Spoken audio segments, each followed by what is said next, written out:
Genesis chapter 4 verse 13 to 16. 13. Cain said to the Lord, My punishment is more than can bear. 14. Today you are driving me from the land, and it will be hidden from your presence. I will be a restless wanderer on the earth, and whoever finds me will kill me. 15. But the Lord said to him, Not so, anyone who kills Cain will suffer vengeance 7 times over. Then the Lord put a mark on Cain so that no one who found him would kill him. 16. So Cain went out from the Lord's presence and lived in the land of Nod, east of Eden. Nagreklamo si Cain sa Diyos dahil mabigat para sa kanya ang kaparusahan, maging palaboy at mahiwalay sa presensya ng Diyos. Natakot din siya na baka patayin siya ng ibang tao.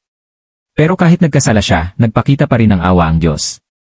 Nangako siya na paparusahan ang sinumang papatay kay Cain at nilagyan siya ng itanda bilang proteksyon. Pagkatapos nito, umalis si Cain at tumira sa lupain ng Nod.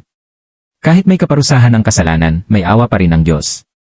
Ngunit ipinapakita rin ito na ang kasalanan ay nagdudulot ng paglayo sa presensya ng Diyos. Follow for more daily Bible verses.